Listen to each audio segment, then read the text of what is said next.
there, chatters. I'm Nat. And I'm Kat, and welcome to the Crime Chat. I'm your forensic femme fatale. Natalie is your true crime addict connoisseur. We're just two normal girls obsessed with dark crimes, evil minds, and occasionally the unknown. And here's your disclaimer, chatters. The following crime and cosmetics crime chat today does contain adult content, and it will contain a couple descriptions of interesting, violent, beauty queens gone bad scenarios today, so your listener discretion is advised. You have been warned. Before we get into today's crime chat, Kat, what have you done? I started watching Once Upon a Time based on the Disney. I don't know that I like it. I mean, it's okay. Okay. But I don't know. How far? I don't know. Episode 5, I think I'm on. Oh, my God. The guy who plays Prince Charming, I notice, plays Ben Stone in Manifest. It's the same guy. Okay. And I didn't realize that, but I was like, why does he look so familiar? So I had to look it up. Wait, what don't you like about it? I don't know. Is it too, I can't say. cheesy yet? Because the last episode's pretty good because of the spin. But I don't know. Well, I'm going to stick it out, but I did start to watch it. Okay. I said I would, so I did. But did you see the last episode of Night Country? I did. And?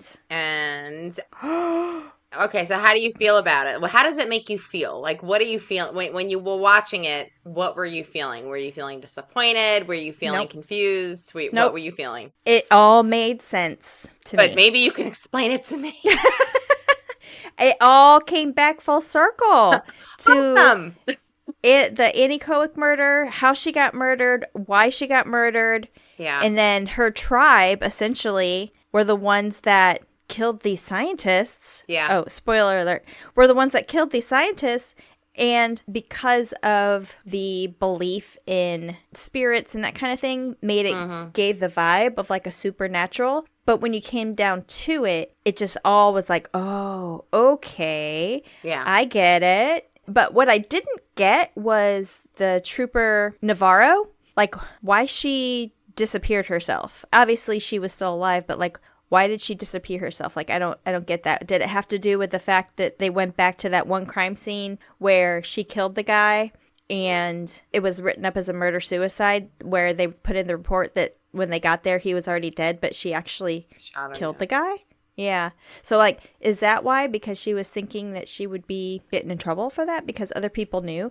And then the whole Officer Pryor killing Daddy Officer Pryor. Yeah. I was like, whoa. And then Daddy was not guilty. He was innocent, kind of. Well, he still knew who killed Annie. Right. And he still, like, moved her body. Mm-hmm. I think he was the one that probably cut her tongue out. You think so? Like, Okay. Yeah. They didn't really say who cut her tongue out, but I think it might have been him because, I don't know why.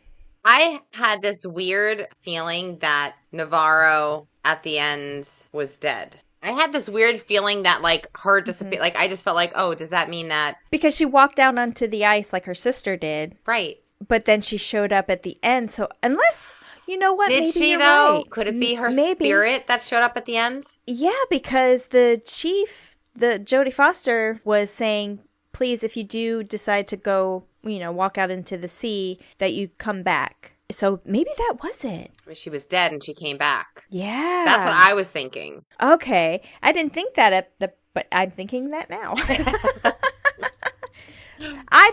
But overall, I thought it was fantastic. I saw that they have already renewed a season 5 is going to be coming. I don't know who, like, actors. I doubt they've cast it, anything like that. I don't know a storyline for it, but I will watch. Yeah.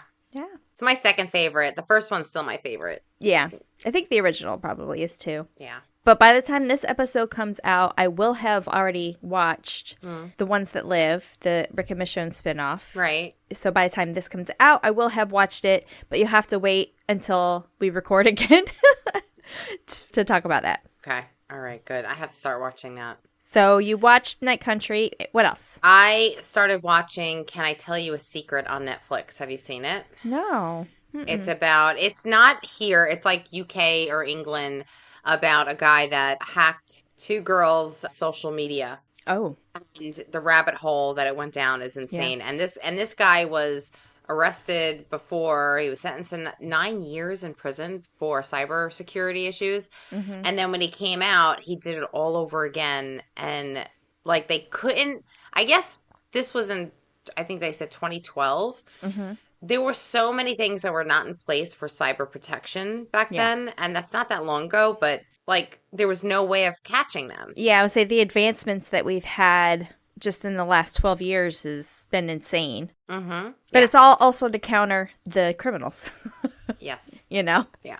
So that's what I've been doing. And I watched one of the most anticipated series that I've been waiting for the last year is Avatar. Yes. Or Airbender, right? Avatar, The Last Airbender. The Last Have Airbender. you seen it? No. Mm-mm. But I've seen it, like, I've seen a lot of it as far as ads-wise. Yeah, it's great. Is it good? Yeah. Oh, it's so good. And it has nothing to do with murder or mystery or makeup. Nothing. But Fantasy. it is fantasy. It is so good because the original cartoon, and yes, I was an adult that watched this cartoon because it had a really good storyline and I like the writers. Mm-hmm. And it's just about, it's fantasy. So it's about just like every tribe has its own core power, and it could be you can manipulate earth or you can manipulate air or fire or water. Mm-hmm. So it's like broken up into that. And so the airbender, the avatar, is the one that rules them all. So every cycle, the avatar is another element. Mm-hmm. So you can have an avatar that is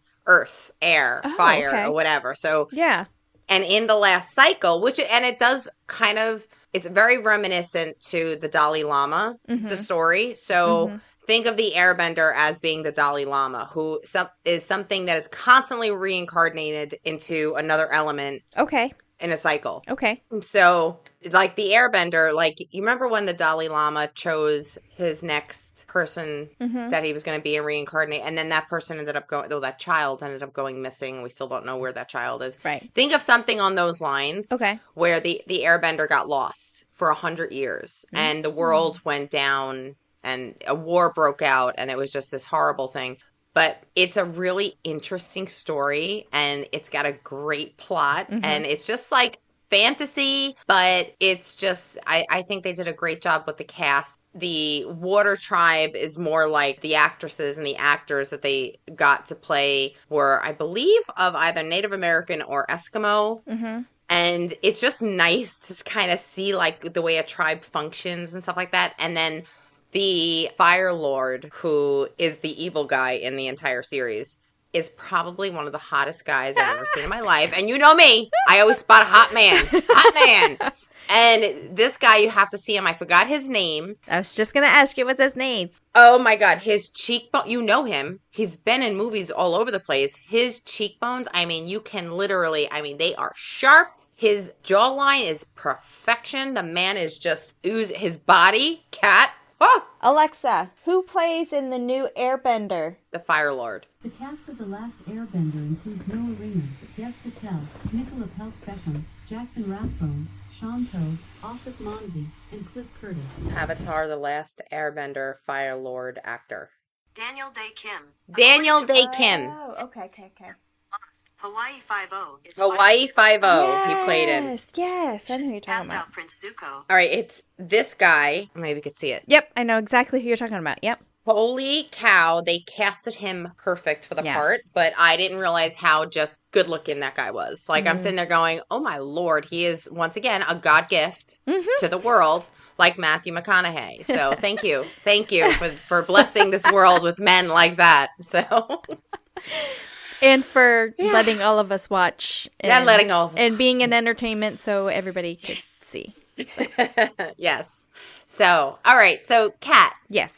You asked me to do an intro on beauty pageants. Yeah, just, a little background on beauty pageants. We're going to be talking about 2 beauty queens who have gone bad. Beauty queens gone wrong. Oh, yeah. Oh, okay. Bad beauty queens, bad. Okay. Well, I dove into the history of beauty pageants, and then I got a couple of really cool, interesting facts about beauty pageants that you may not know. Okay. Okay, you ready? All right, here we go. So, beauty pageants, also known as beauty contests or beauty competitions, have a long history that spans cultures and time. While the modern beauty pageant, as we know, it emerged in the earliest 20th century, the concept of celebrating beauty and elegance dates back to the ancient times. Okay. The concept of beauty pageants can be traced back to ancient civilizations. Listen, glasses don't make you smarter. But you look hot. I'm just saying. You look hot. Thank you. You're beautiful. So they trace back all the way to ancient civilizations such as Greece, where beauty contests were held as a part of a religious festival in order to honor the goddess Aphrodite. Yeah. Women would compete in these contests to showcase their physical attractiveness and grace. During the Middle Ages in Europe, beauty pageants were less formalized, but still existed in various forms.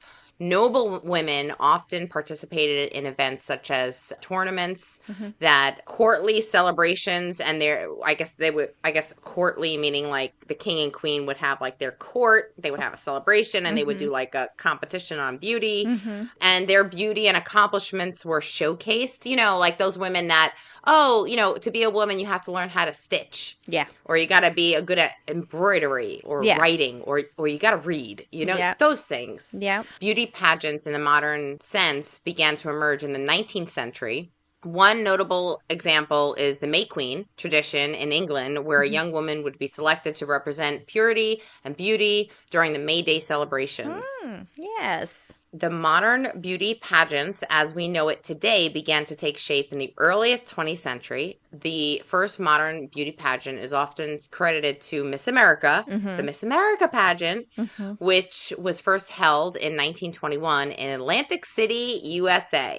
It was originally created as a marketing strategy to extend to the tourist season beyond Labor Day. I didn't know that. Oh, so, I mean, I guess because Atlantic City, their tourist season would kind of end around Labor Day, but to maybe to extend it to go beyond that. Yes, no more Atlantic City and no more white shoes. I was just about to say, no more wearing white.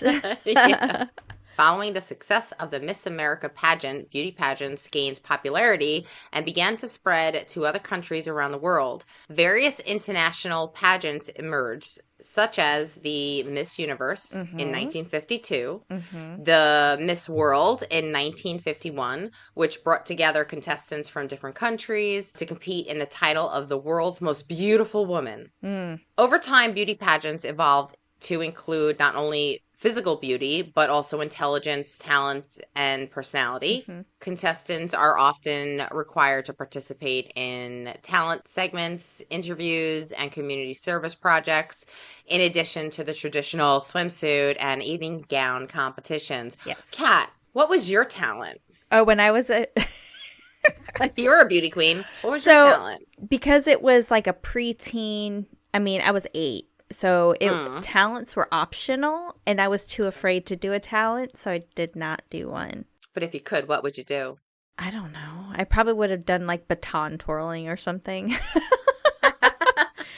I don't know. Like, if I was just so nervous about doing a talent and having everybody watch me, right, that I was like, it's optional. I don't want to do one.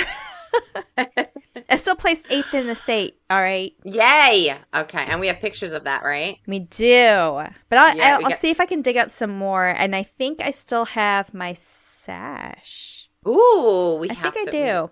Because we need it. And I have my little t-shirt too. Because, you just like regular beauty pageants, everybody would come out and do like this choreographed dance. And so we did do that.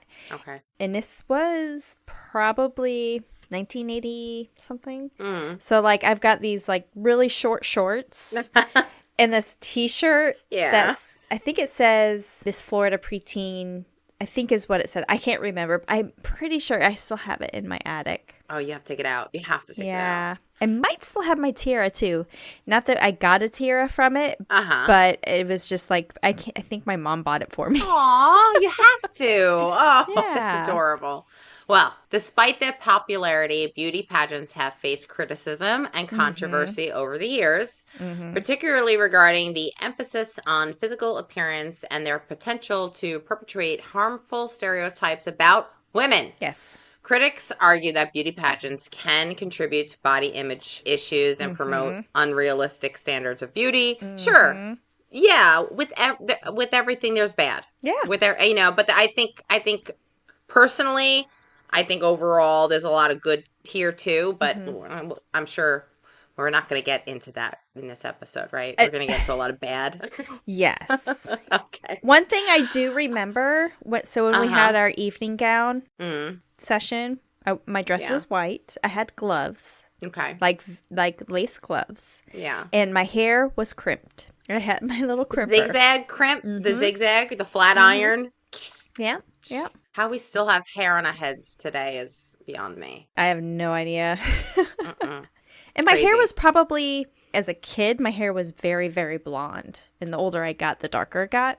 So I had very blonde, very crimpy. I lived in Florida, so I was very tan. In the 80s. In the 80s. Yeah. There's no such thing as sunscreen. No. All I did was tan. And that's probably like one of the best things I got from my Italian side. Or whatever, 30% Italian or whatever my genealogy said that I was. Yeah. Is that I tan very easily. I don't really burn. Thank the Lord. That is one thing that I've used to sunbathe in olive oil and iodine. Yes. And I used to put, well, they had sun in, but you could use lemon, like lemon water. Yeah. In your hair to get like those natural streaks and stuff. Horrible. Overall, beauty. The things we do. Yeah, I know, for beauty. Overall, beauty pageants have a rich and complex history that reflects changing cultural norms and societal values over time. While they continue to be celebrated by many, they also remain a subject of debate and controversy in various parts of the world. The most popular beauty pageants can be subjective depending on the viewership, media coverage, and cultural significance. So I guess like Miss USA is huge here, but it may not be as big someplace else. Yeah. Here are some of the most renowned and widely recognized beauty pageants in the world. And we went over a couple. It just reminded me of Miss Congeniality. It's one of my favorite movies. Love that movie. Sandra She's Bullock. like, world peace. World peace. World peace. Yes, I love that and movie. World peace. William Shatner, I think, he's fantastic in that movie. It's a great movie. Yeah. Well, number one, as we know, Miss Universe. Founded in 1952, Miss Universe is one of the oldest and most prestigious international beauty pageants. It brings together contestants from countries around the world to compete for the title of Miss Universe. The pageant is also known for its glamorous events and cultural significance. So, that's a big one. Yeah. Do you remember seeing the viral video? There was a lot of TikToks and stuff that were made. And I just saw one recently where it was the women, you know how when they come out and they're like, Bolivia. And then walk, I shared it. Did you? I shared that video. I just saw it again recently then where she's like, Dominican Republic. All right. Cuba. I'm putting that in the sneak peek. I'm putting that right here in the sneak peek because that is hilarious, that movie. That's the little, Germany. Okay, number two, Miss World. Established in 1951, Miss World is another esteemed international beauty pageant. It focuses not only on physical beauty, but also on talent, intelligence, and humanitarian efforts. Miss World's contestants participate in various events and challenges before the crowning of the ceremony. Number three, Miss America.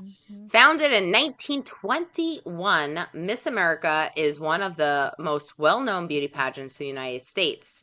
It traditionally awards scholarships to winners and promotes talent and community service. The pageant has a long history and cultural significance in American society. Absolutely. Yes.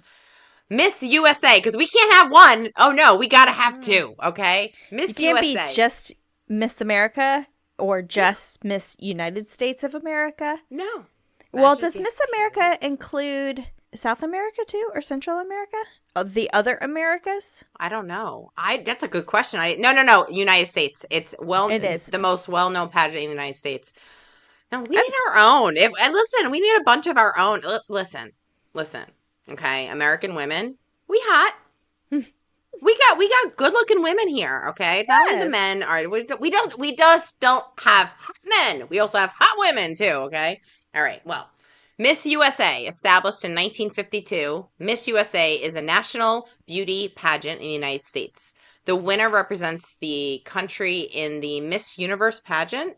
Miss USA contestants undergo rigorous training and preparation before competing in the pageant. Next one, Miss Earth. Have you ever heard of this one? No. Okay, Miss Earth. Founded in 2001, Miss Earth is unique amongst beauty pageants. It focuses on environmental advocacy and conservation efforts. Contestants from around the world participate in activities and projects to promote environmental awareness. I never heard of that one. Nope, never heard of it either. But there's going to be a couple that you didn't hear about this. Okay. There's going to be a couple you didn't hear. Okay. Next one, Miss International. Established in 1960, Miss International is another international beauty pageant that emphasizes cultural exchange and goodwill amongst nations. Contestants compete in various categories, including traditional dress, talent, and public speaking. Each pageant has its own unique characteristics, traditions, fan bases, contributing to their popularity and influence around the world. However, there are some unique beauty pageants that incorporate unconventional themes, criteria, and activities. Number 1, Miss Plastic Surgery. Yes. It's a thing? It's a thing. Oh, my goodness. This pageant, held in countries like China and Brazil, is exclusively for women that have undergone plastic surgery. Contestants showcase the results of their surgical enhancements, and judges assess factors like aesthetics, symmetry, and the overall improvements. Improvement from their plastic surgery? Like a before and after. Well, damn, a lot of it has to do with the doctor. I mean, Yeah. it's not like the person. We had a show like that called The Ugly Duckling. Do you remember that? Yes. The Ugly Duckling? Yes. But it's like, it's not the person. You're not saying, oh, Miss Plastic Surgery. Like, you had a great plastic surgeon. That's what they're saying. It's not the person. It's the doctor. Right. It's like how it's well like the doctor does to make your. The doctor is like equivalent to the Phil Spector. Yes. Right? Like, seriously, you wouldn't be nothing. You wouldn't be anything without the doctor or Phil Spector. You wouldn't be anything. Exactly. All right. Next one. Miss Jumbo Queen. Originating in Thailand, this pageant celebrates plus-size women. Contestants compete in traditional beauty pageant categories, but it focuses on embracing body positivity and challenging conventional beauty standards. I like that. Yeah, we don't have that here yet. Yeah. Miss Klingon Empire Beauty Pageant. Oh my gosh. As part of the Star Trek fan community, this pageant features participants dressed as Klingon characters from the science fiction franchise. Contestants compete in costumes and makeup to embody the fierce and warrior-like qualities associated with the Klingon culture. So this is like, what is that called? Like Star Trek Con or Yeah, like Comic-Con. Comic-Con. Yeah. Yeah. Next one, Miss Exotic World Burlesque Pageant. Ooh. That sounds interesting. Yeah. Held annually in Las Vegas, this pageant celebrates the art of burlesque performances. Contestants showcase their talents in striptease, dance, and comedy, with judges assessing creativity, stage presence, and charisma. Now, I know you know Dita Von Teese. Dita Von Teese is the most famous burlesque person in the world. Okay. You don't know. I'll be honest. Like, I know of burlesque. I have never even seen the movie Burlesque, but I know what it is. Yeah, the movie Burlesque sucked, but like, if you look up Dita Von Teese, she brought burlesque to a whole new level. Like, Alexa, even who is watch Dita her, Von Teese? Heather Renee Sweet, known professionally as Dita Von Teese, is an American vedette, burlesque dancer, model, and businesswoman. She is credited with repopularizing burlesque performance, earning the moniker Queen of Burlesque. Von Teese has been seen in CSI, Crime Scene Investigation, RuPaul's Drag Race, The Masked Dancer, The Curious Creations of Christine McConnell, among other television productions. I had no idea who she was, but apparently she's worth $16 million, and she has authored 2 books. Easy. She is probably... You are blowing my mind. I've never heard of this person before. Look her up. She is almost like... It's almost like she's... Heather Renee Sweet. She's almost like she's a statue. She's so perfect. Her body, her face, her hair is perfection 24 hours a day. They had a documentary on her where it was like, what is it like a day in the life of Dita Von Teese? And she wakes up, she has a particular type of tea, she has a certain type of egg to keep up her body, and then she has her hairdresser come in to give her the big wavy curls like the 1920s, and like she lives and breathes her alter ego. Like Wow. it's crazy, but she is gorgeous, and just to see her perform is thousands of dollars. But, like, yeah, that might be, like, a day in the life of her, but does she even know who she really is? Or is she, like, portraying, like you said, this, like, alter ego? It's an alter ego that took over. Yeah. Totally. Yeah. She's no longer, what's her name's of something sweet? No, probably not. Like, that identity is gone. Yeah. I mean, I get it, but that's also dangerous. 16 million, girl. 16 million? Would I do it for 16 million? I would. I absolutely would. Depends. I mean, if it's just, so you know her. I know you know her because she's the burlesque dancer that started the whole dancing in a champagne glass. She was the girl that danced in this huge glass on stage, a champagne, and she was dancing around with the bubbles and stuff. I'll send you a video. Okay. Send it to me. All right, you're going to love the next one. Miss Landmine. Okay. This pageant, organized in countries like Angola and Cambodia, raises awareness about the impact of landmines on communities. Contestants are typically women who have been injured or affected by landmines, and the pageant aims to challenge perceptions of beauty and disability. Oh my God. Oh my God. I love that. Yeah. Wow, right? Wow. I had no idea. Next one, Miss Prison. In some countries, beauty pageants are organized within prisons, allowing female inmates to participate. These pageants often aim to boost morale and provide a sense of empowerment for incarcerated women. Oh, that's nice. Yeah, keep them I wonder busy. if Paris Hilton participated, Martha Stewart, who else? Martha Stewart ran it. You know she ran it. Yeah, yeah. And if she did participate, everybody would lose to her because they would be too afraid to win against her. Yes. We love you, Martha. There have been many famous beauty queens over the years. Here are two that you may know, Kat. Halle Berry. Holly Berry. Holly. Holly Berry? Oh, Holly is Berry. she that actress from... Is she the Catwoman actress? Yeah. She is. Okay. Fucking stunning. Okay. I when I pulled this, I saw a picture of her. She was in... I don't think I've ever really seen her in a movie. Oh, yeah. She was What in other movie was she in? Monsters Ball. Didn't see that. Right? I'm trying to think. She was Catwoman. She's a gorgeous Catwoman. Yeah. I remember her. Alexa, but I don't remember her. What movies did Holly Berry play in? I know about 119 Halle Berry movies, including X-Men, Days of Future Past. X-Men. Who was she in X-Men? X-Men, yes. She was Storm. The one that did all the weather and her white hair. Yeah. Okay. Yeah. Okay. All right. I know exactly who Storm. she is now. Yep. Okay. All right. Oh, she's amazing. Fucking gorgeous. She's amazing. Yes. Yeah. So before becoming an acclaimed actress, Halle Berry was crowned Miss USA in 1986 and finished at the first runner-up in the Miss World pageant. She went on to break barriers in Hollywood as one of the most predominant African-American actresses, winning an Academy Award for her role in Monster Ball. Yeah, Monster Ball. I gotta watch that movie. Yeah, it's very good. Next one. I think I Gal own it on Gadot. DVD. Do people own DVDs anymore? No. I do. Girl, you're showing your 80s. I got rid of my VHSs. Okay. I don't have a VHS player anymore. I do have probably about 3 or 4 DVD players. Yeah. You're showing your 80s. Well, when the apocalypse happens, we won't have power. We're prepared. We don't need power. We got wine. We prepared. We have a generator, so... But the generator's going to eventually give out, right? No, I just watched never. something on, not to just like sidetrack this entire story, but I just watched something because you've been talking about The Walking Dead. And on YouTube, they said if we went through a real life Walking Dead, what would happen the first 5 months? Natural selection. By month 5?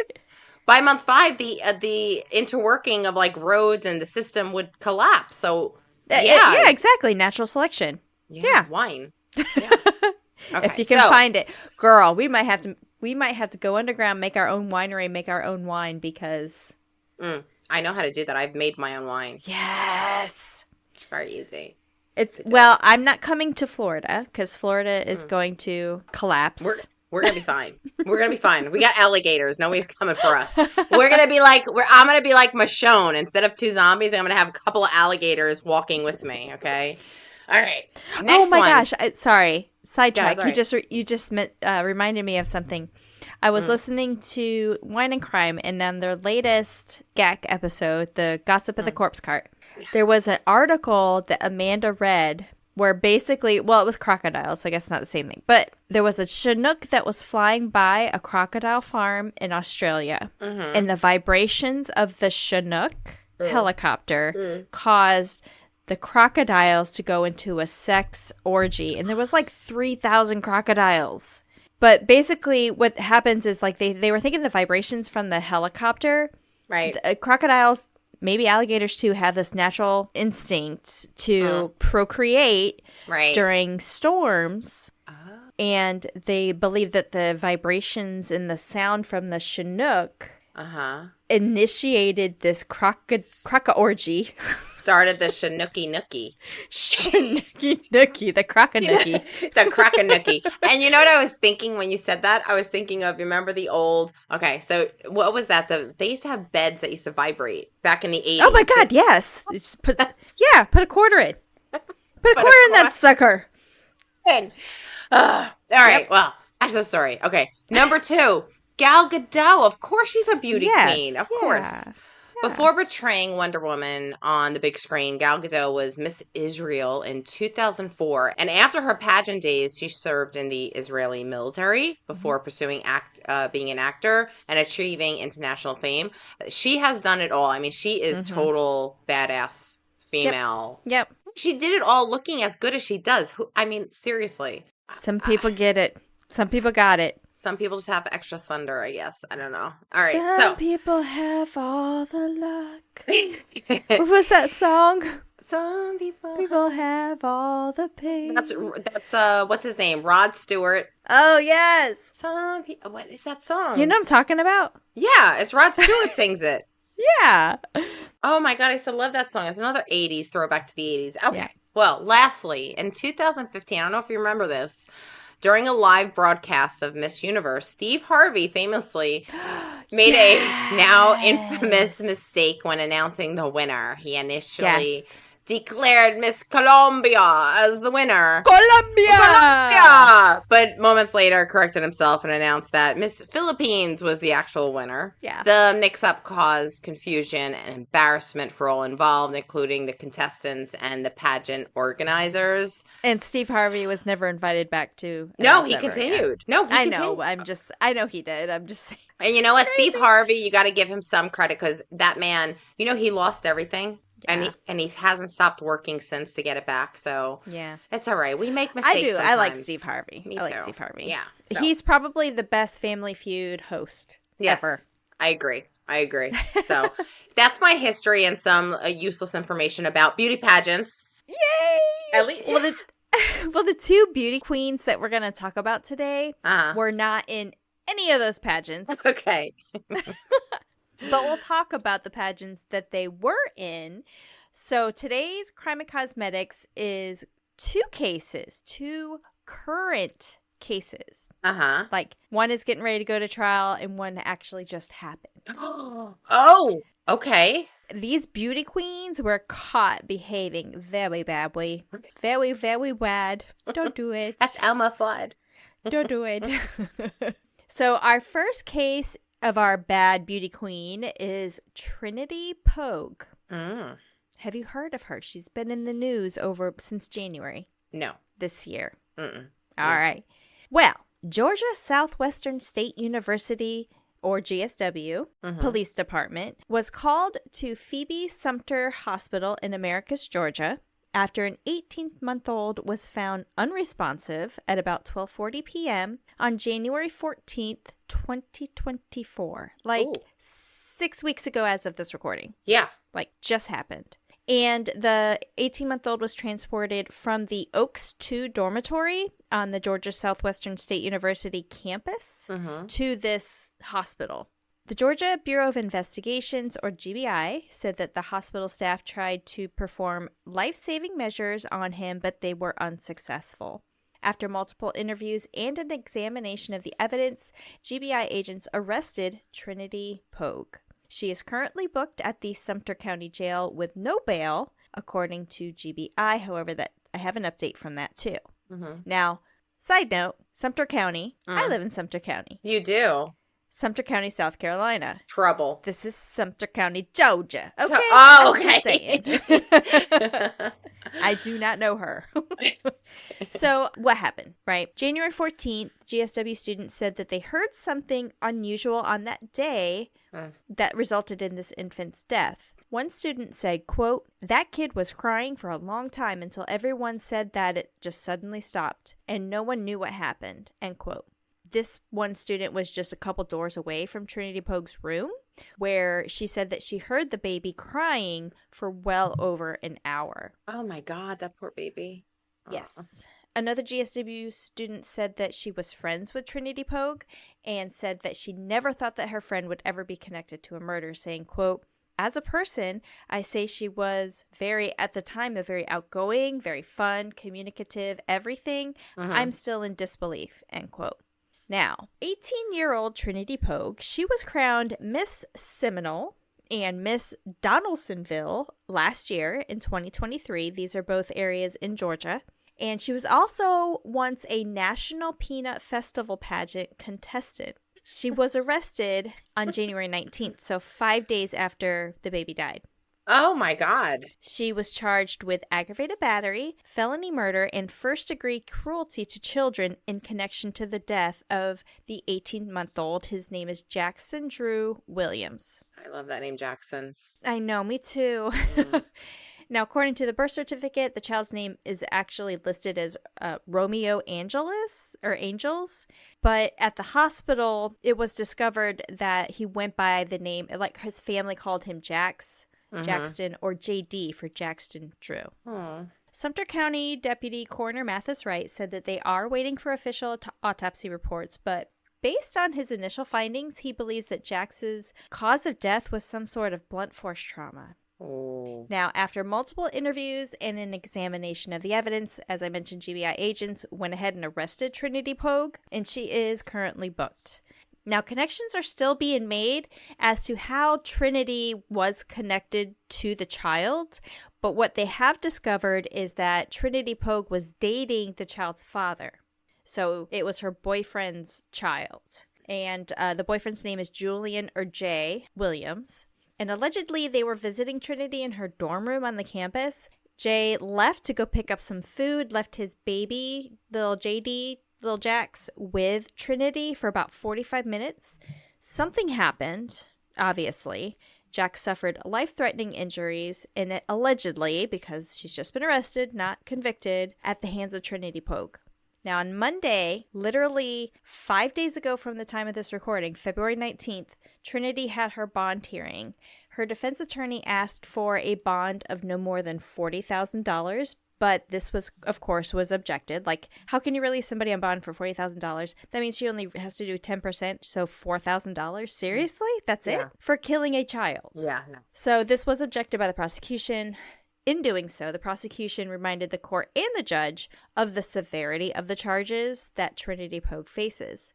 The defense provided 3 character witnesses during her bond hearing. One was reportedly her stepmother, and the other 2 were people that she had babysat in the past. Okay. There was a 4th witness who was also on the list but was not called, so only 3 character witnesses actually testified. So from somebody in the courtroom, there was a source that reported that the judge appeared to be getting super frustrated with the character witnesses because all they were doing was saying that Trinity babysat for them and nothing happened. Okay, so where's the character point of this? You know what I mean? Right. Reportedly, many of those supporting Trinity Poague through this are also saying that it was just an accident. I don't know. I haven't seen the autopsy report, and I don't know the actual, extent of the injuries, but an 18-month-old doesn't just die from blunt force trauma by accident. No. I've done too many child death investigations. No. So ultimately, bond was set, and it was just set a couple weeks ago at $75,000. GSW announced that Trinity's parents are going to go pick up her things from her dorm, but that Trinity herself was banned from campus and she was being expelled. There are reports saying that Trinity Poague has to wear an ankle monitor, and she was ordered, not necessarily ordered on house arrest, but she couldn't leave the state of Georgia. Allegedly, she was also told that she could not go into the county where her now presumably former boyfriend Jay lives. Okay. I mean, if he's a smart person, he would have been like, "Fuck you, you just killed my child." Yeah. Court records show that she was still in jail as of just a couple days ago, but this could be because, like I said, the bond just happened. It could be that they're still fitting her for the ankle monitor, and sometimes I guess that takes some time. But allegedly, her parents are going to move her away from this area, the Sumter County area in Georgia, to basically get her out of the spotlight. There's all kinds of shit online about her. It's insane. So she was at campus. She was in a dorm when this happened? Yes. So I'm assuming that this dorm is okay with, like, having young children when you're a student? That's the other thing is her boyfriend, obviously, and the child came to visit her. Right. I don't know what the restrictions are of that specific campus on allowing a child to be there. Yeah. I would think that would raise a lot of, like, it would. I think on a campus dorm, I don't know if child safety measures would be taken the way they should be. Well, no, so I don't. absolutely. I would, as a parent, or just maybe somebody with a little bit of common sense. Yeah. Why? And especially leaving your child there. I don't think so. No. Yeah. But there is no date set yet for a plea hearing, so we don't know what she's going to plead. Presumably, she will plead not guilty. And there are no other dates for upcoming hearings or any trial that's been set yet. This all literally just happened. Wow. Georgia Southwestern State University Police Department and the Americas Police Department are assisting GBI in the investigation. And they put out a release that said once the investigation is complete, the case file will be given to the Southwestern Judicial Court District Attorney's Office for prosecution. Police have not yet said how the baby sustained the injuries, but obviously the investigation is ongoing. Cecilia Smith is a close friend of the toddler's father. She actually set up a GoFundMe page to support the grieving father. She was quoted in one article saying, "We are all very hurt and confused and just really in disbelief. Jay is trying to manage as best as he can, but obviously this was very hard on him. He doesn't want to speak to anyone about anything right now," end quote. Yeah. As of February 21st, the last time I checked this, just a couple days ago, the GoFundMe has raised $11,510 of the initial goal of only $10,000. So they've surpassed their goal. Apparently, Jay is the sole caretaker of this child. Aww. If convicted, Trinity Poague does face life in prison. She graduated from Southwest Georgia Academy prior to enrolling in the Georgia Southwestern State University. She's a freshman there before she got expelled and murdered a child, allegedly. Prior to these charges, she was the reigning Miss Donaldson and recently participated in the National Peanut Festival pageant held in late October. She was attending Georgia Southwestern State University in Americus, where she was chosen as one of the 22 freshmen to be part of the President Jimmy Carter Leadership Program last August. Danielle Long, Miss Donaldson's pageant director, commented, quote, "The Miss Donaldson Pageant Association is deeply saddened to learn about the tragic loss of a child. Our thoughts and prayers are with the family. As an organization deeply rooted in the principles of unity, friendship, community service, we want to reaffirm our dedication to promoting positive values and contributing to the well-being of our small town with integrity. While this investigation remains ongoing, the Miss Donaldson Pageant Committee, based its decision on the organization's code of ethics, has vacated the title of Miss Donaldson until a new queen can be crowned and the organization's annual pageant in March," end quote. So she got stripped of her title. You are no longer Miss Donaldson. I don't know why she's a or real Miss nut. Donalsonville. Sorry, Miss Donalsonville. She's a real nut. Well, we're going to get to the National Peanut Festival here in a second. Okay. There's a lot of nuts. Oh. It's a mixed nut. What is it? Sometimes you feel like a nut. Like a nut. Sometimes you don't. So the Donalsonville city manager, Jeff Hatcher, said that Trinity Poague's involvement in the murder investigation does not reflect on the city. Quote, the city of Donalsonville is not in the pageant business. We are about moving forward, but when you hear the name Miss Donalsonville, you of course do connect that with the city, and that is not how we want to be represented, end quote. Fuck you, Trinity Poague. You and your damnness. Yeah. So Donalsonville is a small town approximately 250 miles south of Atlanta, near the state's borders with Florida and Georgia. So we call that LA, Lower Alabama. Yeah. Okay, the National Peanut Festival is the nation's largest peanut festival. It is in Dothan, Alabama, each year to honor local peanut farmers and to celebrate the harvest season. Located in the southeast corner of Alabama, Dothan is known as the, quote, peanut capital of the world, end quote, and it is a prime location for growing peanuts. Now, on the website there, I was looking to see if Trinity Poague was still on there as listed as last year's contestants, and she was still on there, listed from Donalsonville. So they have, like, you can go on and look at the pageant, and it'll list all the cities of, you know, where everybody is from that were all part of that were all the contestants representing Mrs. Peanut. Well, she didn't get the P, but she got the nut, we'll just say. Okay. So on social media, the 18-year-old Trinity Poague apparently posted several photos. I couldn't find her on social media, but I'm pretty sure with all of this, all her shit's been taken down. Either way, I did see comments on many articles regarding her being a beauty queen, and they're bad. Are they? Yeah. Boy. Quote, former beauty queen? Was she part of the body positivity crowd? End quote. What? Quote, beauty queen? Question mark, question mark. LOL. Need to get their eyes checked. LOL. End quote. Wow. Burn. Quote, was this a plus size beauty pageant? End quote.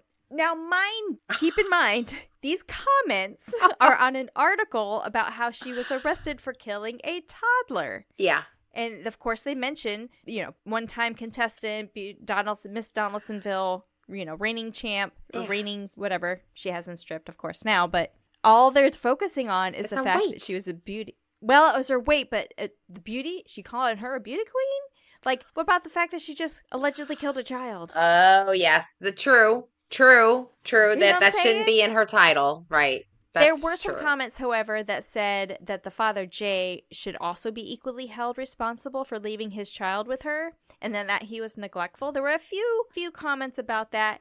85% was about her being, what do you mean by beauty pageant queen? Oh my God. She's beautiful. You know, she probably was plus size. Like, she seemed, just in the pictures. Yeah. Like, but, of course, going back to all the descriptions and everything about body positivity that you were saying about all the different pageants, like, I don't know. Well, I think when body image issue with it. When people are angry, they're gonna pick at the lowest hanging fruit, and you know that's what they do. So, but she's still a nut, so she won the appropriate. Oh my God! See, if she was in Florida, she would be the cabbage queen, right? Do we have? Is there? She'd be Miss Swamp Thing. I do have a lot of pictures of her. She is a beautiful girl. Okay. I was able to get a bunch of pictures of her. They'll be on the Patreon. A dad of the beautiful little Drew, little JD. He was so cute. So cute. Sad. But this is an ongoing case. More to come. You ready to get into our second one? Mm-hmm. Are you sure? Yeah, I think so. Are you sure? I don't know. You're scaring me now. I don't know. Well, for the second case, I'm gonna don my tiara. Oh my God! And I'm gonna wait. What are you, Miss CrimeChat? What are you? We need a title. I'm Miss Badass. I'm Miss Forensic Femme Fatale. There you go. I love it. It looks beautiful. I love it. Thank you. Okay, I just had to get ready for this next one and get into character, okay? Okay. Our second Beauty Queen Gone Bad case is Lindsay Shiver. Okay. Do you know that name? No, I don't. You're about to. I was going to say. It's about to be a household name. Oh, boy. So, in July of 2023, just last year, the former Miss Houston County Beauty Queen was arrested in the Bahamas after arranging a murder-for-hire plot planning to kill her estranged husband. This is drama. Like, this is a Wait a minute. yeah. No, this is a different case. This is a very recent case you're going over. Yes. This has got to be somebody I've never heard of. Okay. This is all right. this is last year. Yeah. Okay. Yeah. So police officers allegedly uncovered the murder plot while investigating a break-in at Grabber's Bar and Grill on Great Guana Island Cay in the Bahamas.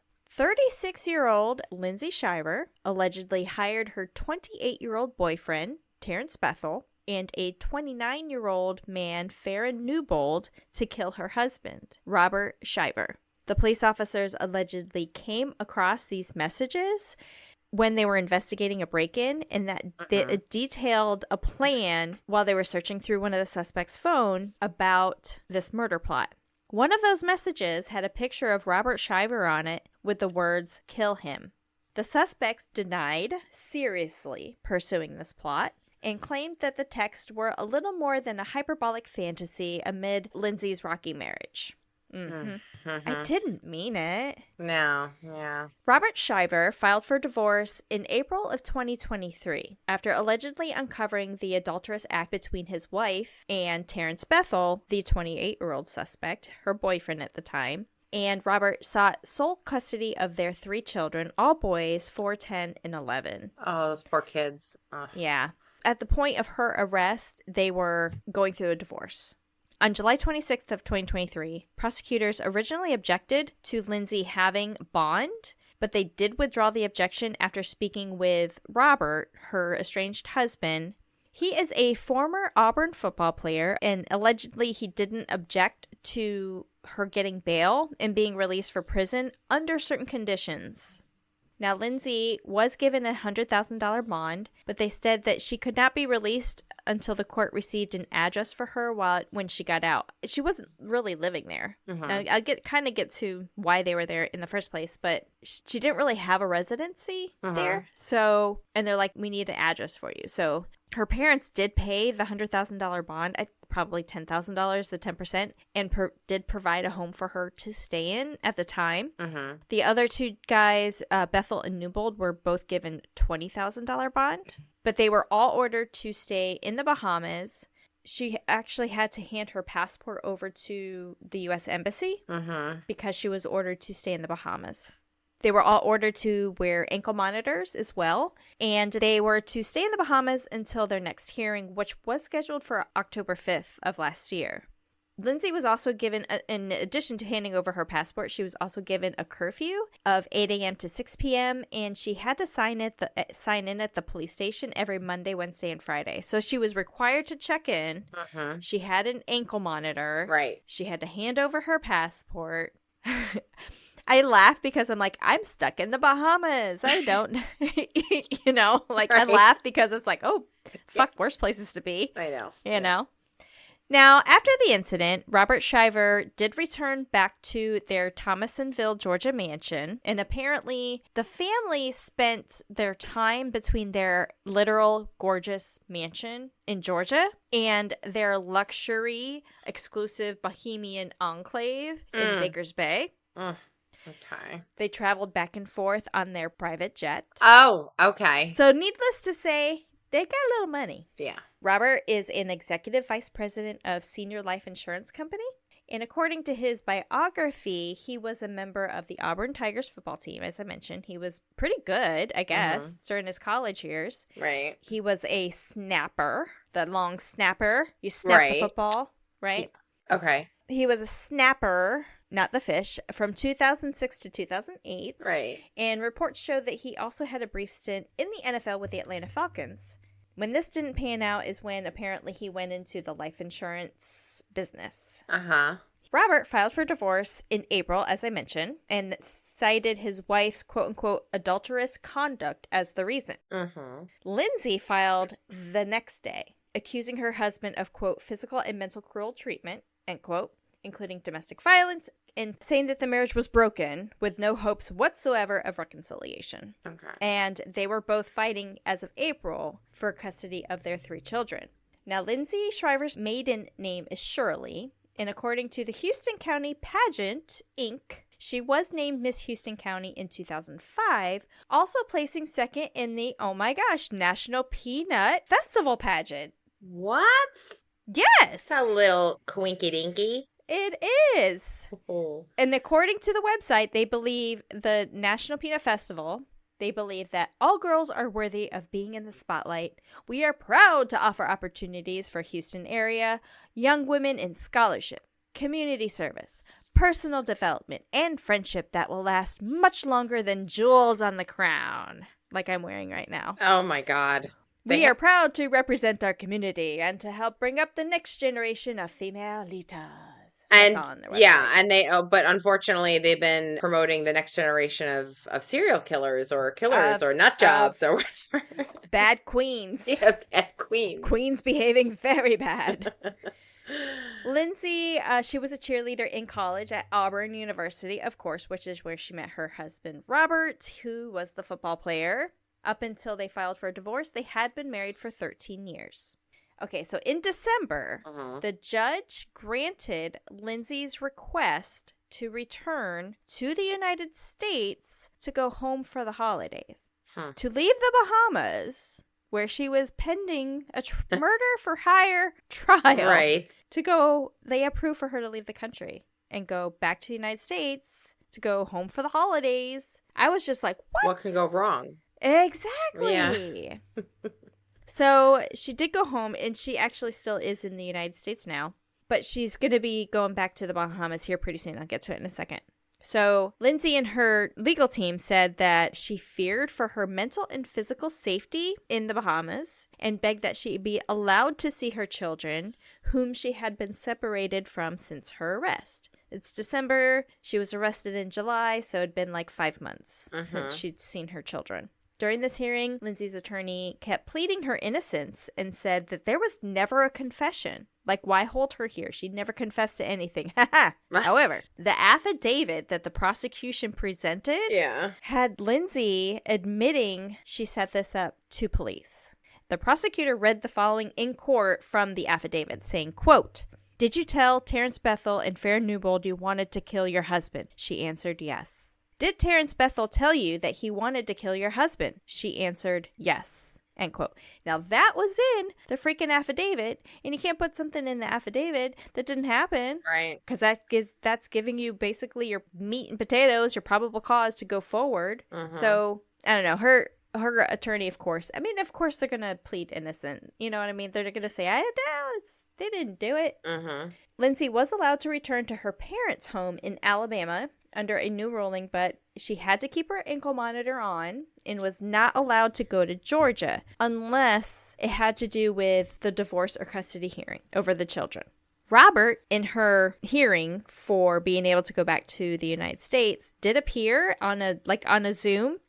And he pleaded for the judge to deny this request to allow her to go back to the United States, saying that he was thankful to be alive and that her failed attempt on his life made a concern for his safety. Like, he was afraid that this might actually happen. Yeah. So in the Bahamas, conspiracy to commit murder, which is what she's really facing, is on the same level as murder itself. Wow. And she could face life imprisonment if she's convicted. So since December, since she's been back in the United States, I found a couple of developments that have kind of come about in this investigation. One, Robert filed paperwork that Lindsay had a second affair, saying that he found out that she snuck an 18-year-old lover into their vacation home in the Bahamas in the summer of 2022.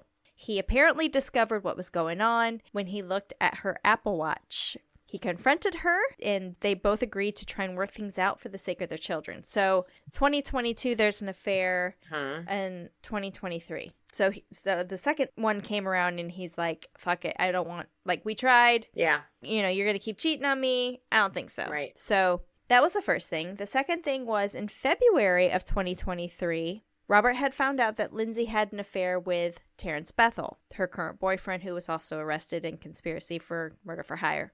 That's when they started to become involved in this bitter custody dispute. And there was an incident where Robert was supposed to drop the kids off to her, but he took them to his parents instead. So she called the police.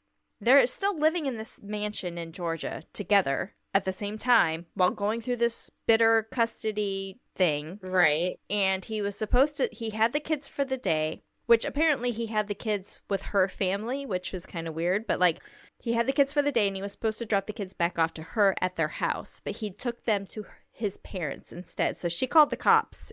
And the cops were like, right. There really isn't anything that we can do. I'm shocked she's at the house, though. Oh, yeah, for real. I would have kicked her ass out. Yeah.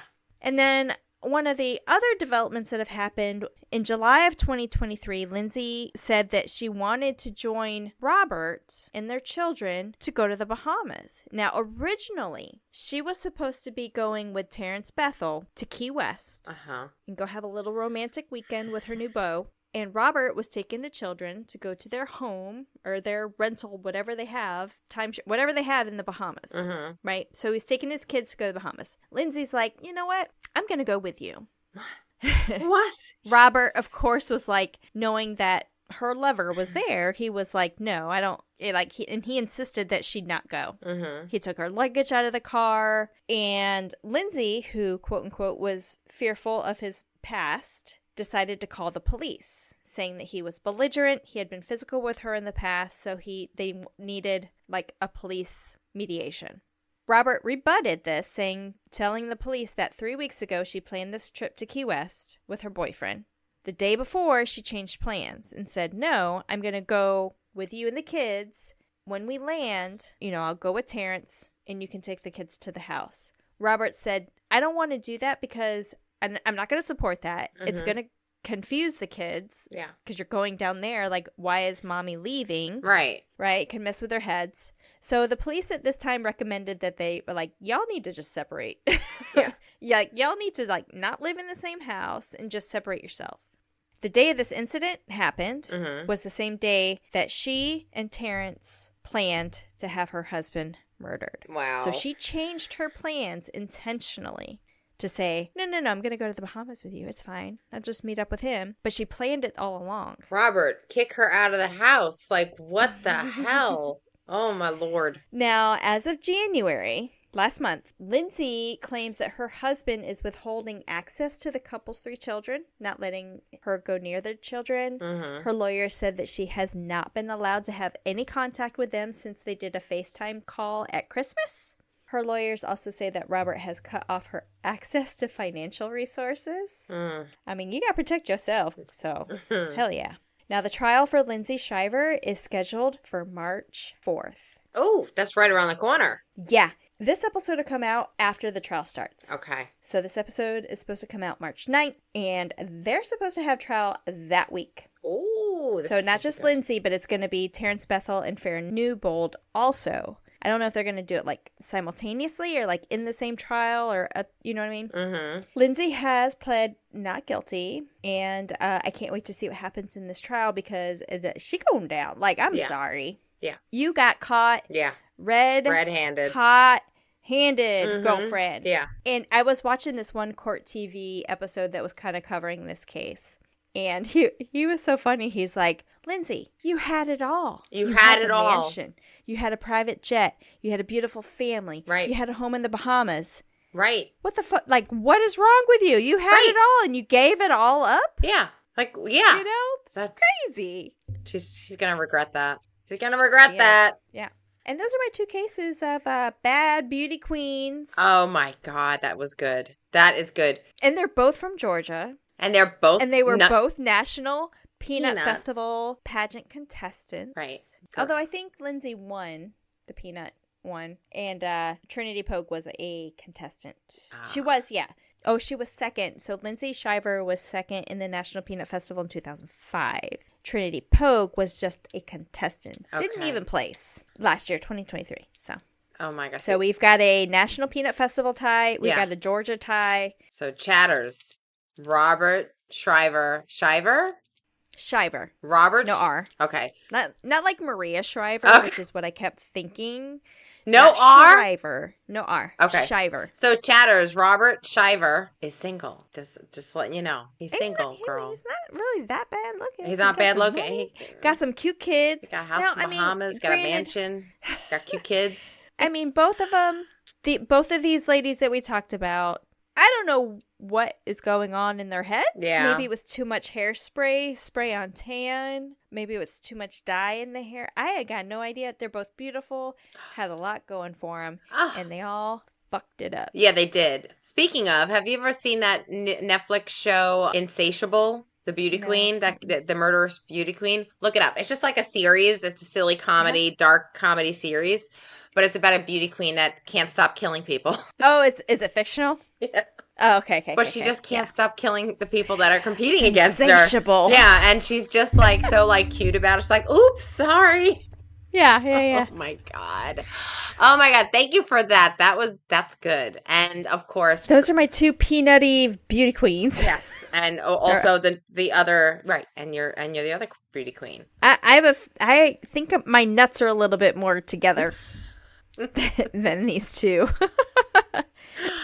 Oh my god. All right. Well, because I don't want to leave you hanging, chatters, for more information on this case and also pictures of Kat winning her award when she was the Miss Florida. What is it? I did not win, girlfriend. Were you in it? Yes. So you won it. I was I was in the Florida, I want to say it was 1989. Okay. Preteen Miss Florida pageant. All right. Kat won the preteen Miss Florida pageant. You have the crown. I mean, I'm looking at a crown, so that's going to be... Oh, this is just my weekend prop.